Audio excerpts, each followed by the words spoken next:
Salam sejahtera bagi kita semua. Shalom Pak Ufan, selaku Guru Pendidikan Agama Kristen Semak 1 Penabur Jakarta. Saya Theophilus Nathanael, siswa kelas 11 IPS 2 Semak 1 Penabur Jakarta nomor 32. Pada kesempatan kali ini melalui presentasi video saya akan mempresentasikan mengenai salah satu produk kebudayaan yang ada di Indonesia yang mungkin pernah kita nikmati atau pernah kita coba, yaitu lontong cap gomeh. Jadi, lontong cap gomeh itu merupakan masakan peranakan Tionghoa Indonesia dan Jawa yang terdiri atas beragam bahan atau isian seperti lontong tentunya, karena namanya lontong cap gomeh pasti ada lontongnya. Lalu juga ada opor ayam, di sini ada telur rebus, lalu juga ada acar, sambal goreng udang, lalu juga ada sambal tambahannya, ada telur puyuh yang dipindang kecap di gambar. Lalu setelah bahan-bahan itu terkumpul atau disusun menjadi satu, disiram dengan kuah santan hangat yang segar dan nikmat. Lalu terkadang juga dapat ditambahkan juga dengan kerupuk udang, sayur lodeh, dan terkadang juga ada sambal goreng atinya. Tapi di gambar tidak ada, mungkin karena sudah penuh banget jadi tidak ditambahkan sebanyak itu. Tapi memang pelengkap-pelengkap itu terkadang juga dapat menjadi tambahan di lontong cap gomeh ini. Ya, biasa lontong cap gomeh ini dinikmati pada saat perayaan cap gomeh atau hari ke-14 setelah Imlek atau hari ke-15 pada bulan pertama di penanggalan Imlek. Jadi cap go sendiri itu berarti 15. Jadi wajar untuk dirayakan pada hari ke-15 bulan pertama penanggalan Imlek. Sejarah dari masakan ini merupakan masakan yang dipengaruhi oleh budaya Tionghoa yang awalnya dibawa oleh kaum laki-laki dari Tionghoa atau dari Tionghoa atau dari China yang datang ke Nusantara pada zaman Majapahit dan pada akhirnya menikahi wanita Jawa. Dan pada saat perayaan cap gomeh ini muncullah satu budaya peranakan ini. Jadi biasanya pada perayaan cap gomeh, orang-orang di China menggunakan yen xiao atau bola tepung beras. Namun di Nusantara digunakan penggantinya lontong seperti itu.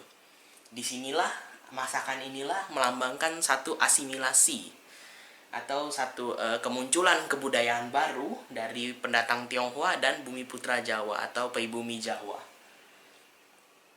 Tentu di setiap masakan China pada umumnya ada kepercayaan-kepercayaan atau semacam simbolis dari masakan ini menyimbolkan atau melambangkan apa.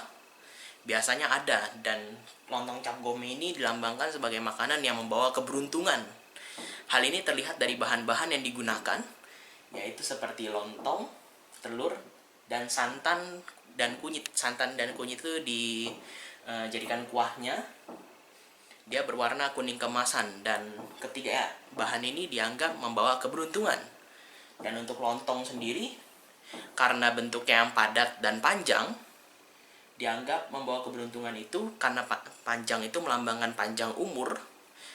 Seperti contoh ya, kalau masakan China itu seperti misalnya mie panjang umur, mie yang bentuknya panjang itu dianggap membawa panjang umur, sama seperti dengan lontong yang bentuknya panjang dianggap membawa panjang umur.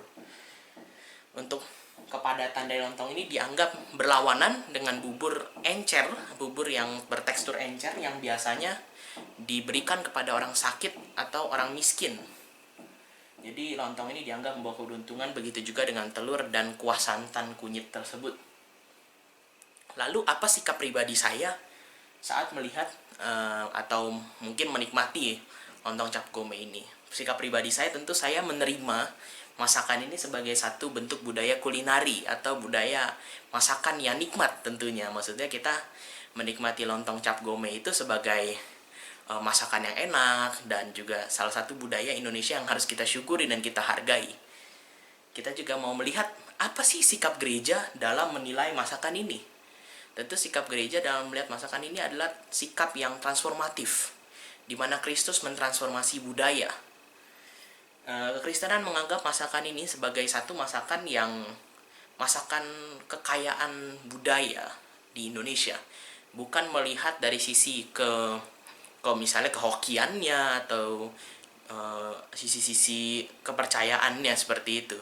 Kita fokus kepada masakan itu sendiri. Jadi masakan ini dilihat sebagai satu produk budaya yang harus kita syukuri, harus kita hargai. Maka dengan itu makanan ini boleh-boleh saja untuk kita nikmati seperti itu. Ada beberapa kutipan ayat yang mungkin dapat mendukung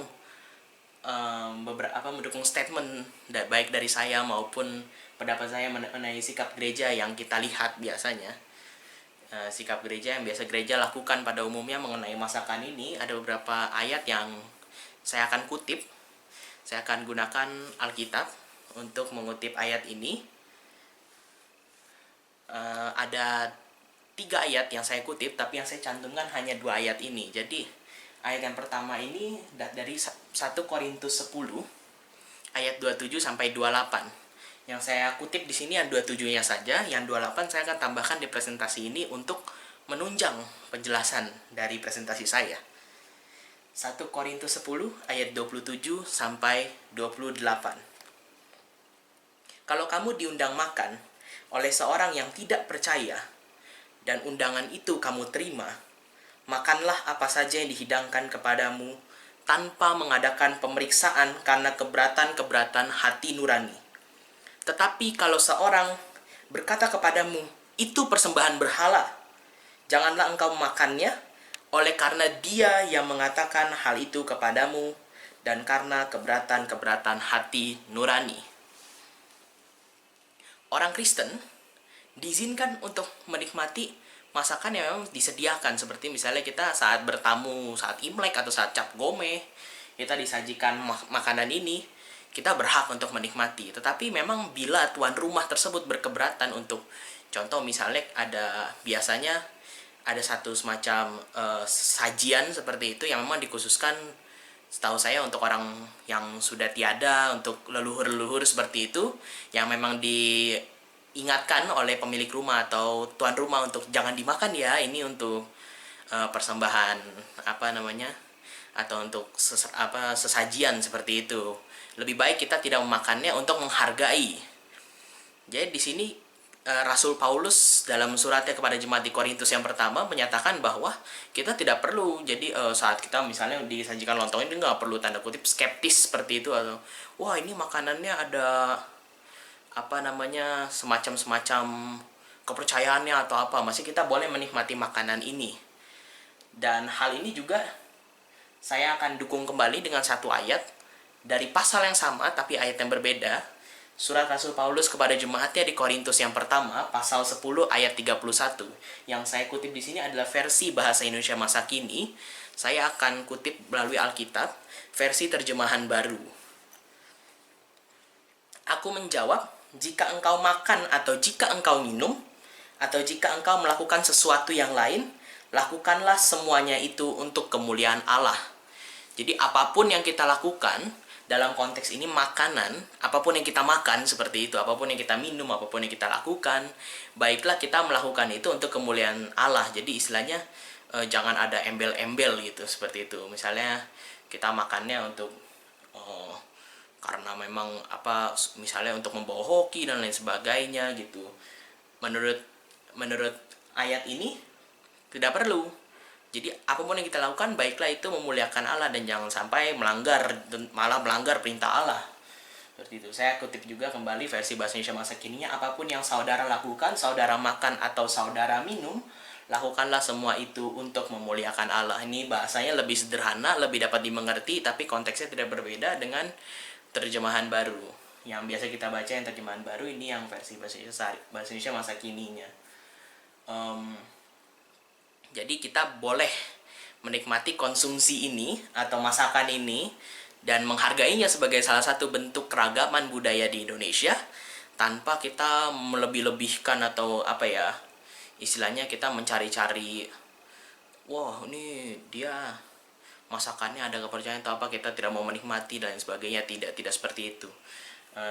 Jelas pada ketiga ayat yang saya bacakan tadi, asalkan memang orang yang tuan rumah atau orang yang mengundang kita makan misalnya tidak melarang kita untuk memakan. Kita boleh memakannya tanpa mengadakan pemeriksaan karena keberatan hati nurani seperti itu, dan asalkan itu untuk memuliakan Allah. Sekian dari presentasi saya. Terima kasih telah mendengarkan. Semoga presentasi saya dapat bermanfaat untuk kedepannya. Dan marilah kita terus menghargai keragaman budaya kita. Dalam kesempatan ini saya juga ingin mengatakan, mari kita bersama berdoa tentang wabah virus corona yang terjadi di Indonesia agar dapat cepat ditangani oleh aparat pemerintahan yang sedang berjuang bersama kita di sini untuk memberantas penyebaran virus corona.